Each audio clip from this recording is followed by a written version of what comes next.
It's our second episode of the day, and it's a Mailbag Friday, so let's dive into some questions next on Locked On Royals.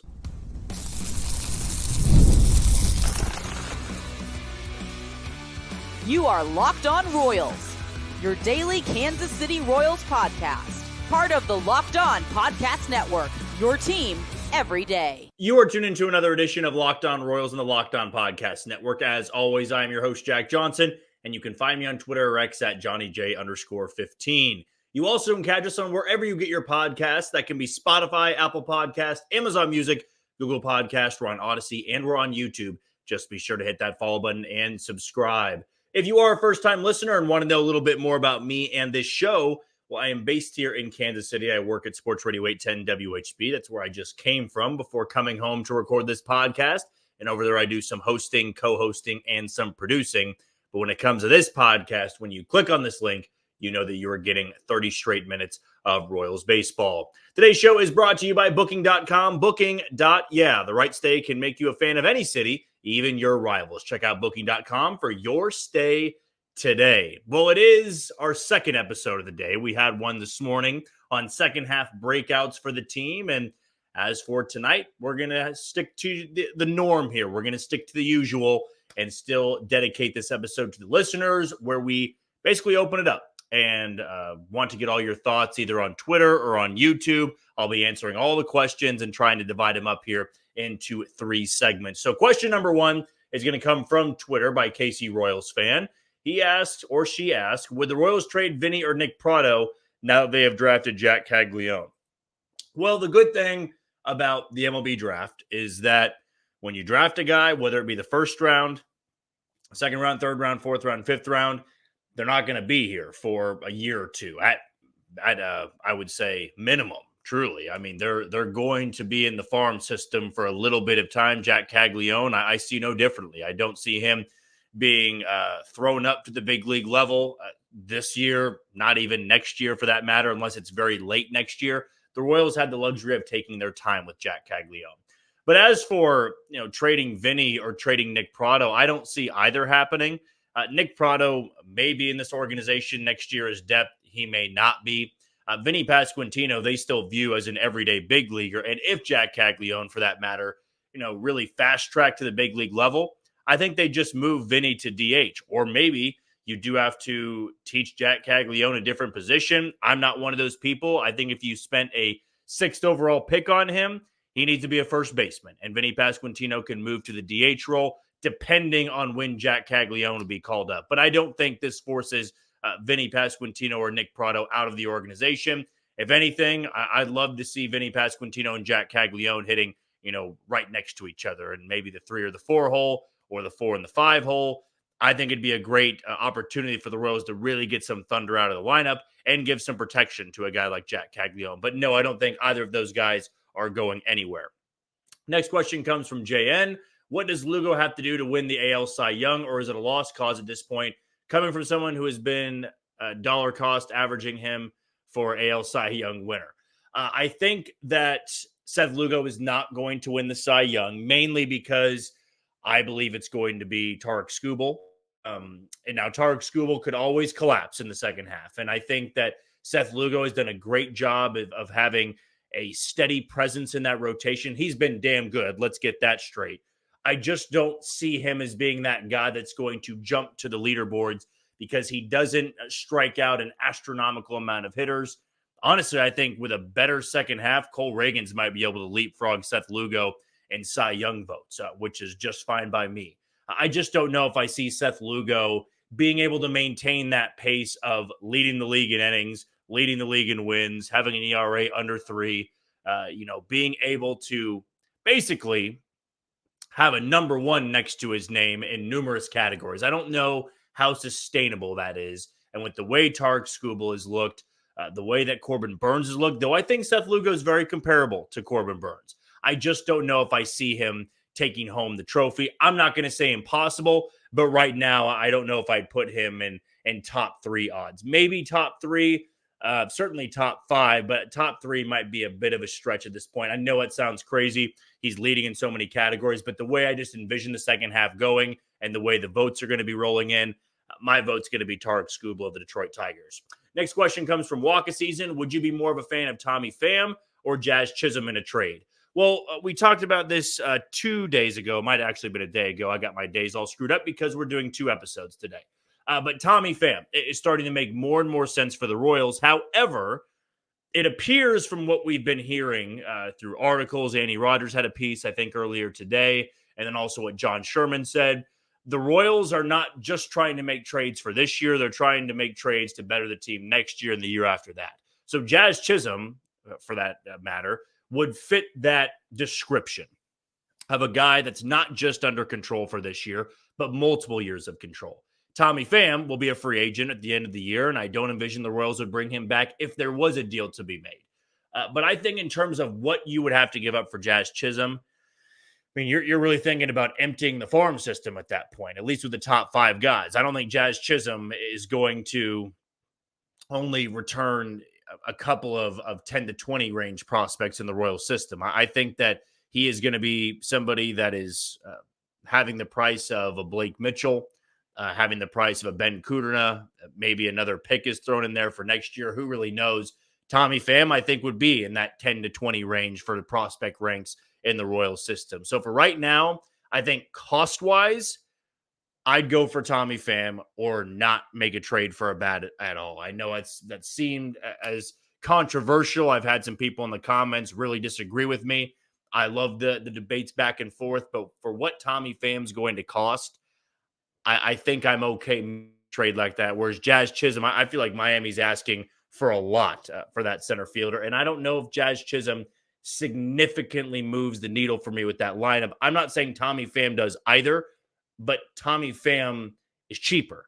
And Tommy Pham would be an upgrade in the leadoff spot. I know somebody had commented about his WAR. I kind of look more so at the baseball savant totals and numbers for Tommy Pham. He's got a lot of red on that page. He hits the ball hard, doesn't strike out a lot. He's walking near 10% of the time. His OBP is north of 330, I believe it is. He's hitting over 260. We'll see him for 3 games here and maybe 3 games if he's still there when the Royals play the White Sox in Chicago. Again, I can't remember if that series is at the end of July or in the beginning of August, because if it's in August, Tommy Pham will already be gone. He'll be traded to somebody, whether that be the Phillies or the Royals. But that's kind of where I'm at in terms of what side I'd be a fan of for acquiring that player. I think for what it would cost, I'm going to say Tommy Pham. This one comes from Dynasty Lethal Protector. Okay, Jack, this question is a little crazy. I saw someone suggest that a low-cost trade option would be Kyle Hendricks and move into the bullpen. Crazy idea. Your thoughts? I just don't know if the Royals need Kyle Hendricks in the bullpen. I think they have better options, honestly, at the minor league level. If there was an idea of acquiring a 5th or a 6th starter, look, Kyle Hendricks' numbers are terrible. I think that you could maybe get better production from who you have in AAA, but I'm also not high at all on what the Royals have in AAA if they need to go for a 5th star, or a 6th starter, or a 7th starter. I mean, this year, Kyle Hendricks is a 6.78 ERA. Prior to that 7-inning shutout he had against the Cardinals, his ERA was over 7.5. I mean, it has been a dismal year for him. I'm trying to look now how many years he has left under control or if he is a rental. Yeah, so per the baseball reference page, he'll be a free agent next year. So it'd be a rental. I think he's still making a bleak ton of money there. But I'm going to say no on that. I do think that the Royals would rather stay with what they got. And they got guys that throw just like Kyle Hendricks in that bullpen. Not a lot of swing and miss. Don't throw hard. Nothing stands out about him. I like the question a lot. I hadn't thought about Kyle Hendricks, but I'm going to pass on that one because I think that the Royals shouldn't go after somebody with those type of numbers unless maybe he was DFA'd by the Cubs and you pick him up on waivers and you want a little bit of depth in the rotation. This one comes from Aiden. How concerned are you with Jack Caglione's chase rate? Me personally, I don't think it will be too much of a concern.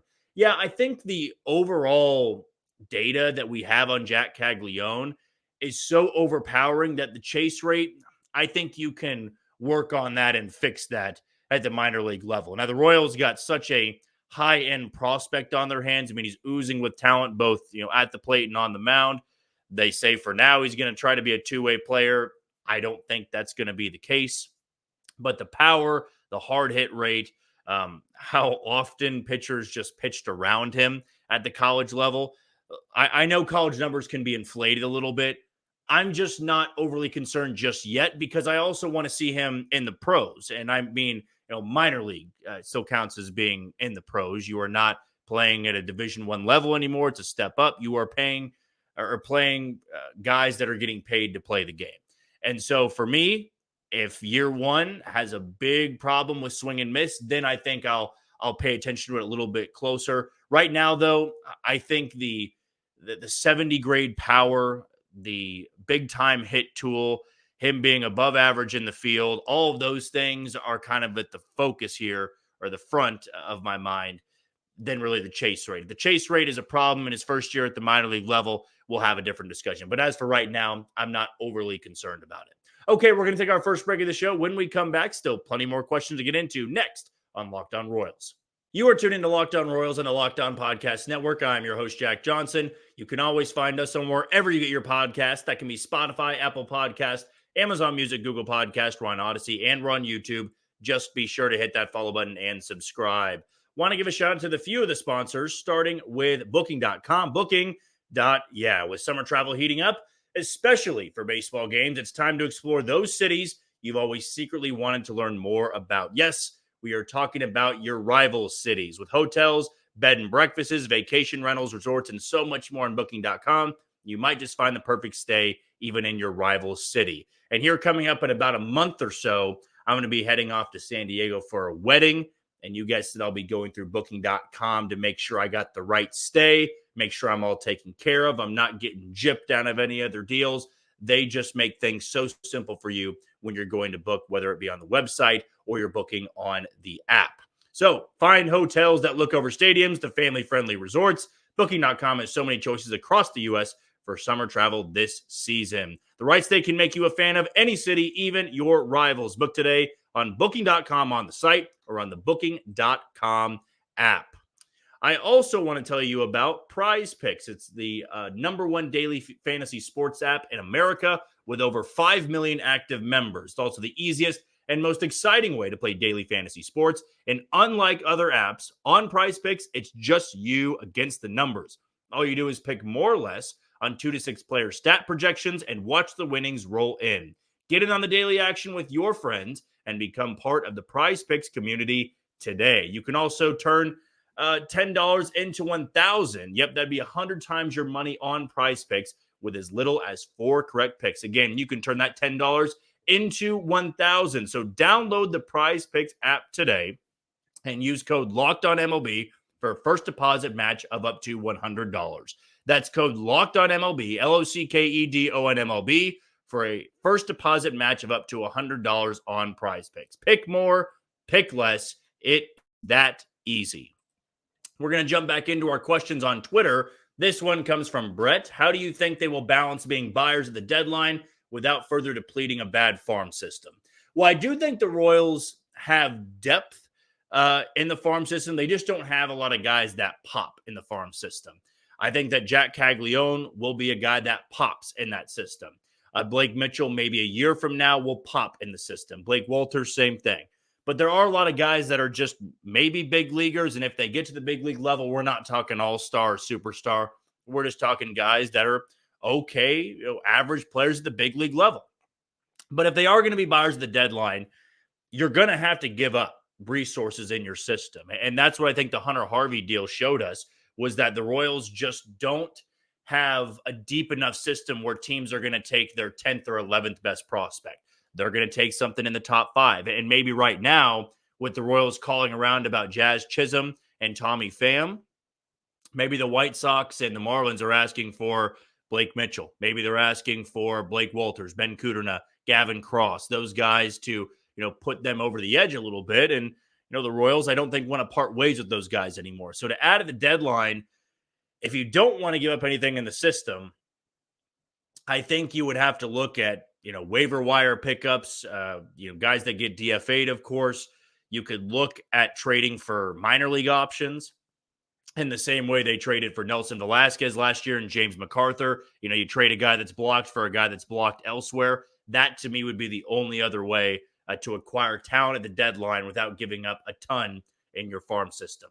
Brody asked kind of a fun question, but out of all the starters on the staff, what are the 3 best pitches that an individual pitcher throws. For example, I think my order would be Reagan's changeup. It's the best pitch in the rotation. Then Walker's change, then Lugo's curve to finish out the top three. Well, Brody, I think that's where I would go with it. I would almost say that Lugo's curveball is above Walker's changeup. I think Walker's changeup is phenomenal, but Seth Lugo's curveball has the highest spin rate in all of baseball. It's a buzzsaw. It just drops off the table. I think it is one of the more unhittable pitches, or at least off-speed offerings of anybody in the American League. Cole Reagan's changeup makes everybody look silly, so I am not going to fight you on that. I think it's the best pitch of anybody in the rotation. I do think at times that Alec Marsh has a really good curve/sweeper, but I wouldn't put it top three in the rotation. So I'm going to flip Lugo and Walker there. I think it goes Reagan's change, Lugo's curveball, and Walker's changeup. But I do like that question of the individual pitches that are the best in the rotation. Blaze asks, what would you think of getting Kopech on top of Pham from the White Sox? What would it cost? And do you think it would be a good fit here? I think it'd be a good trade, but you'd have to be understanding of the fact that's going to cost a good bit. I mean, Michael Kopech to me is going to take what the Royals gave up for Hunter Harvey. And that, for a lot of people, was pretty steep. But Hunter Harvey has somewhat similar numbers to Michael Kopech, and the White Sox would be trading him to a division rival in the Royals. And I'm not sure they'd want to do that. And on top of that, they'd be adding in Tommy Pham. I think that they are going to be looking elsewhere for Kopech. And I think the Royals might be done adding significant pieces to the bullpen. I could see them adding a bullpen depth piece or two, but I don't think anybody as high profiled as Hunter Harvey is going to join that bullpen because of the cost. And then you add Tommy Pham on top of that. Yeah, I don't think the Royals have or are willing to give up what the White Sox would be looking for with the package of Tommy Pham and Michael Kopech. If that was the case, you're likely looking at Ben Kudrna being thrown in there and Gavin Cross. I don't see Blake Mitchell being involved in any trade for the Royals. So everybody else, though, could be included in a deal. But to me, as crazy as that sounds, I think that the White Sox would be asking for a lot if they were to package both Pham and Kopech. And I also think they're going to be focused on maybe packaging Garrett Crochet and Luis Robert to somebody, or maybe they trade them separately so they can get value from different farm systems. But Kopech and Pham being packaged together, I like the idea. I just think it'd cost too much for the Royals and what they really have to offer from their farm system. This one comes from Bobby Wood Jr.'s bat record for the upcoming homestand. Well, you're going to have the White Sox, a red-hot Arizona team, and a struggling Cubs team.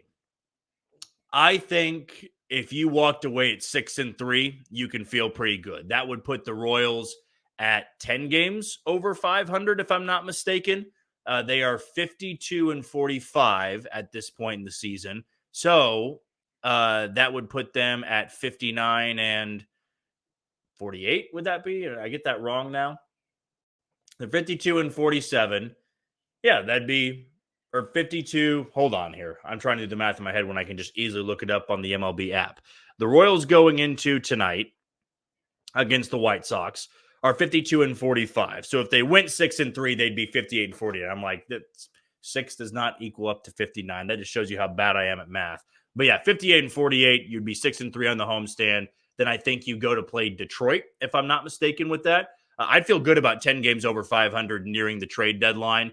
I know that 7-2 or 8-1 sounds really good, but Arizona is going to be tough. And Chicago, a couple of weeks ago, they went into Baltimore and swept the Orioles. So I think sweeping the White Sox and then finding a way in those final two series to just go, 3-3. Would that be 3-3? Yeah, I think if you found a way to maybe take one from Arizona, then you take the series from Chicago, I'd feel A-okay with that output from the Royals on this homestand.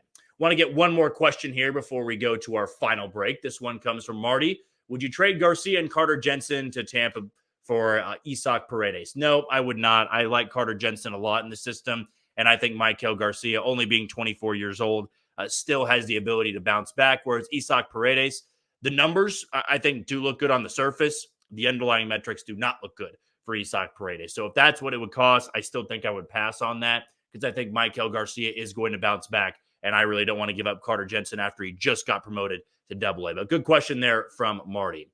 Okay, before we move on to our final break here, want to give a shout out to Locked On Sports Today, a free 24/7 sports streaming channel program for you every day to bring you the biggest stories without all the screaming. Locked On Sports Today brings you canvas analysis, opinions, and news, streaming 24/7 on YouTube or the free Amazon Fire TV channels app. Part of the Locked On Podcast Network, your team every day. When we come back, we will wrap up our questions on this Mailbag Friday, next on Locked On Royals.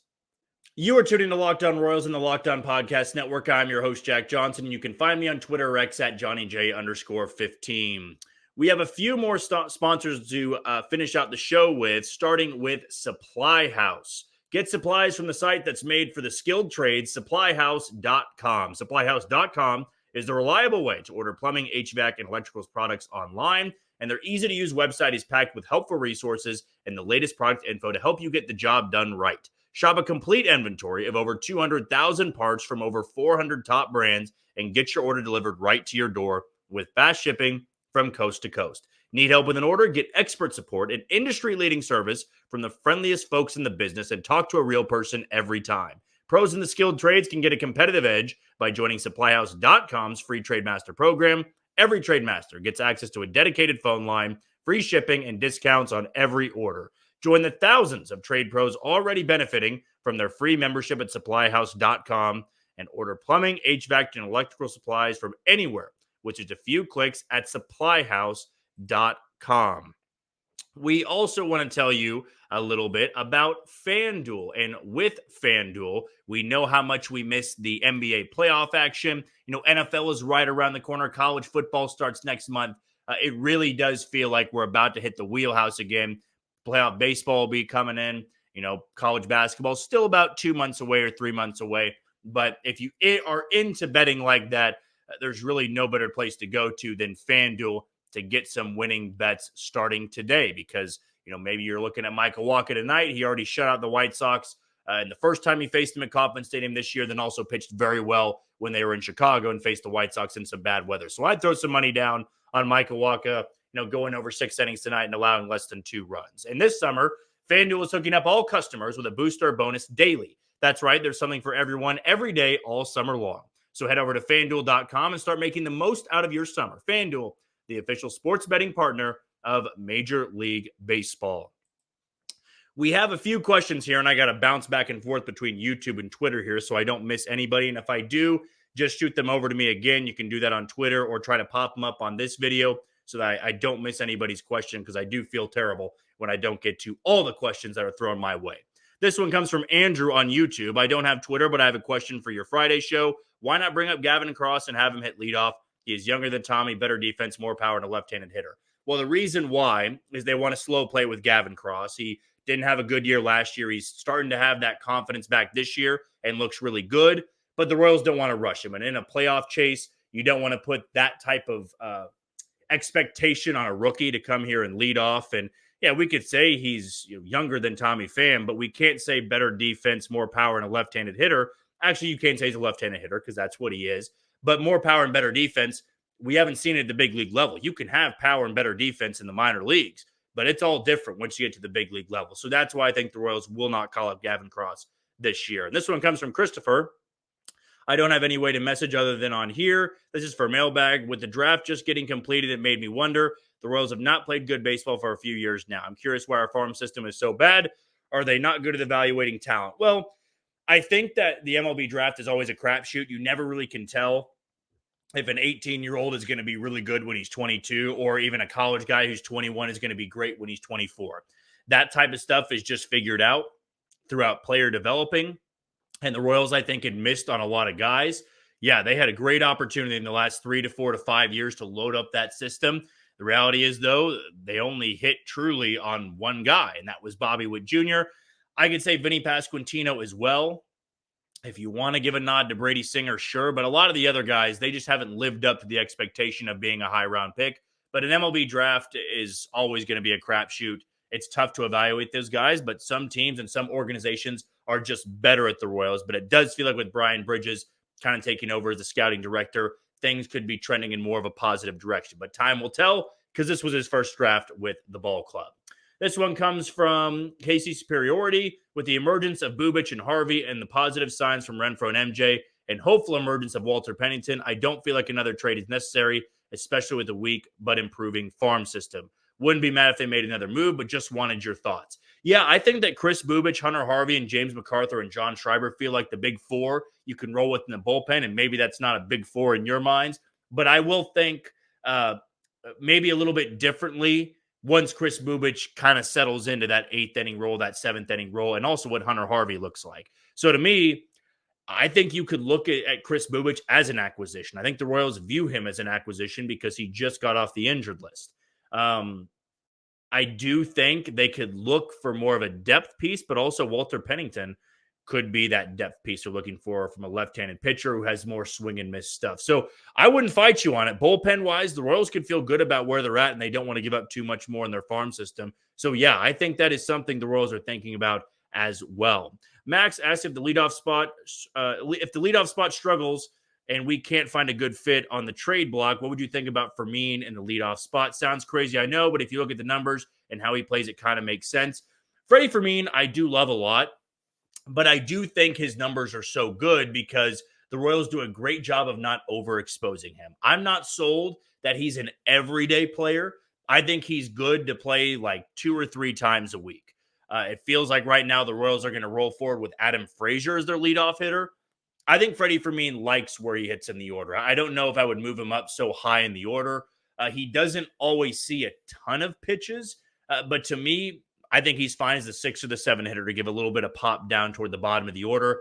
I just don't know if they can put him in the lineup every single day. I have seen that theory of putting Freddie at the leadoff spot, but I just don't think the Royals would consider that too strongly. I like where he hits now. He's not that quick of a runner, and that does have value at the top of the order with as much as the Royals like to steal bases. But maybe they do try to get creative with that, with Freddie Fermin hitting leadoff. I know he's one of my favorite guys to watch play, but I do think he's one of those players that you just don't want to overexpose, especially the top half of the order. This one comes from Devin. Freddie Fermin has been great, but doesn't fit in the plans of Casey's future. Should we at least explore moving him? Part 2 is, what do you think he would be worth in a trade? Because he's nearing age 30 and he is a backup catcher, though he can play a little bit more than backup catcher, I think the Royals still view him as a part of the future. Maybe not as Salvador Perez's replacement, of course, but he's got years of control. You know, he is somebody that you could have out there for a few extra years. So part of Casey's future, not 4 or 5 years down the road, but at that point, you're hoping Blake Mitchell's there and ready to take the spot, or Carter Jensen's there ready to take the spot. So for now, I think Freddie Fermin is just fine for the next 2 years, being the Royals' backup catcher, or maybe if Salvi retires early, he would be the starting catcher for 1 year. So I do think he does fit into the future, and I just don't get the sense the Royals are willing to trade him or look into trading him because they've got some of those years of control, at least to my knowledge. They've still got a few extra years of control there. So what it would cost, or what would it get in return? Not as much as people think. Even though he's been very valuable behind the plate, getting a lot in return for a catcher is just not what it used to be anymore. So I don't think they're going to entertain it as much, even if he is more of a aged second-year player or third-year player. I know he's near 30 years old, but you keep him until he's 31, 32, 33. I've got no issue with that. RB Carr asks, likely need to go 35 and 30 the rest of the way to make the wild card. Do they get there as constructed? If not, how many pieces do they need? I think they could go 35 and 30 considering what their schedule is the rest of the way. That would put them at 87 wins, if I'm not mistaken there. That should be good enough to get the final wild card spot, and 35 and 30 doesn't sound too crazy. I do feel like they need one more bat in that lineup just to avoid any other treacherous stretch like they had in the first half where they seemingly couldn't score a run for a week and a half. They need to avoid another one of those, of course, in the second half, and I believe they need to go out there and get a true leadoff hitter to make that happen. I think by this point who I'm talking about. Tommy Pham coming into this lineup. He's not a game changer, but I do think he's an upgrade for the leadoff spot considering what the Royals have. I mean, they're leading off Adam Frazier tonight. I think Tommy Pham would be a better leadoff hitter, a better leadoff option than what Adam Frazier brings you. And lastly, Royals asked, what do you think Drew Waters' role is in the Kansas City organization? Do you think they'll look into trading him? I just feel him as depth at this point. They might try to trade him at some point, but kind of Edward Olivares-esque, but the Royals are also in a playoff hunt now, so they're not going to give Drew Waters as many opportunities. And I think the reason they called up Drew Waters and not Nelson Velasquez is because I don't think MJ Melendez is going to be gone that long. So Drew Waters will likely get this week of games. They'll get the weekend and then maybe the homestand. That could also be a very real possibility. Or he'll get this series and the Arizona series, and that'll be it. But I view him as depth at this point. I don't know if he would get a lot in return. Quite honestly, we just talked about trading a blocked guy for a blocked guy. That's what I could see the Royals getting in return. Trading Drew Waters to a team that needs an outfielder, and they could go get a reliever down in AAA that's being blocked at the big league level. That's kind of what I envision for Drew Waters. Okay, let's get into it for another edition of Locked On Royals and the Locked On Podcast Network. I've been your host, Jack Johnson. You can always find me on Twitter, Rex at JohnnyJ_15. One last shout out to Locked On Sports Today. It's here for you 24/7, covering the top sports stories of the day with the local experts of Locked On, plus our national shows covering every league. Find Locked On Sports Today now available on the free Fire TV Channels app. Of course, we're going to be off this weekend, but back to normal on Monday, and we'll have a full recap of this White Sox series. But until then, you take it easy, Kansas City.